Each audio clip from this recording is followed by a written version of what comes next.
More than 3 centuries passed between the time the Texas shoreline was first viewed by a Spaniard in 1519 and July 21, 1821, when the flag of Castile and Leon was lowered for the last time at San Antonio.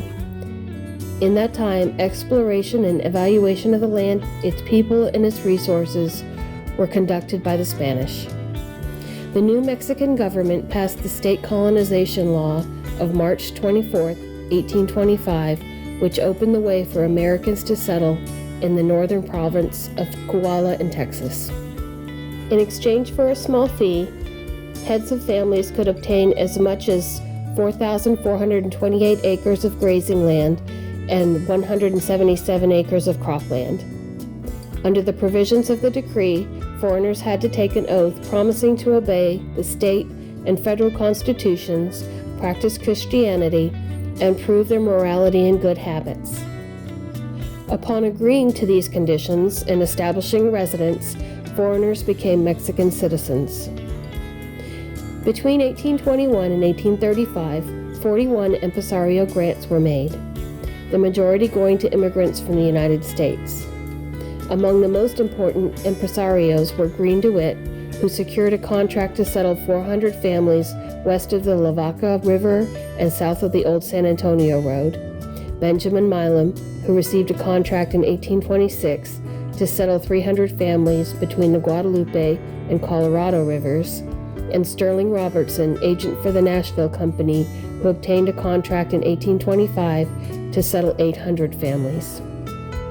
In 1836, the First Congress of the Republic of Texas declared that the Texas boundaries extended to the Rio Grande, but the state of Tamaulipas continued to issue land titles in the Trans-Nueces River region until the Mexican War ended in 1848.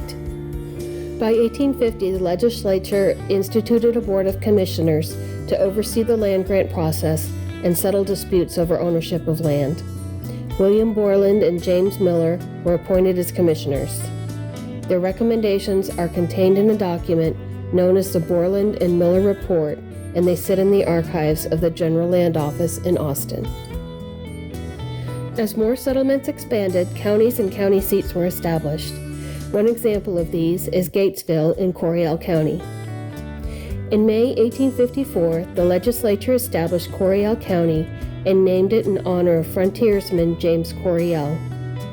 The area that became Coryell County was part of the Milam Land District, assigned by the Mexican government for settlement first to Robert Leftwich in 1825 and later to Sterling Robertson. Some of the land was surveyed as early as 1835, but few settlements existed before the late 1840s, when the United States established Fort Gates to protect incoming residents from Indians. The frontier forts moved further west in the early 1850s, and Fort Gates was abandoned by the U.S. military in March of 1852. In February 1854, it served as the temporary county seat of the newly formed Coryell County, with a population of around 250 people. Richard G. Grant came from the Red River and Rusk County regions in Texas in 1848 from Mississippi. He was married to Adeline Caroline Fowler, and they had 4 children. 3 survived to adulthood: Martha, John, and Melinda. Mr. Grant purchased 2 sections of land on the Leon River just north of Fort Gates from Samuel Bigham in 1853. He brought the first livestock to the area and established the first mill on the Leon River. The dam built at the mouth of Still Branch furnished power for a sawmill, lumber mill, and a distillery. The first store Grant owned with Bill Alsop furnished supplies to Fort Gates and area residents brought by ox cart from McLennan County. When it came time to establish a more permanent county seat in the geographical center of Coryell County, it was Grant who donated the land for the town square, streets, and the city cemetery. Residents elected to establish the site in May of 1854, and it was named Gatesville after the nearby Fort Gates.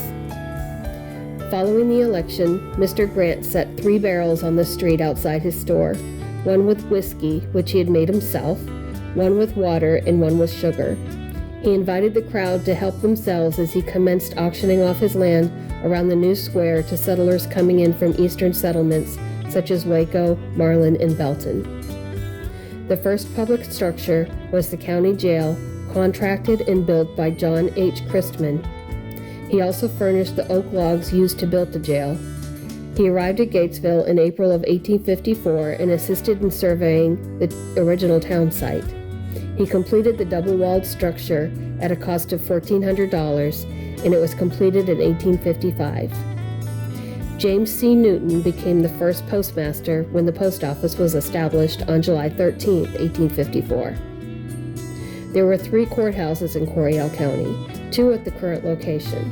The newest one is an example of Second Empire Victorian style, designed by W.C. Dodson and erected in 1897 by Tom Lovell. The limestone and red sandstone used in the construction was hauled from nearby quarries by horse-drawn wagons.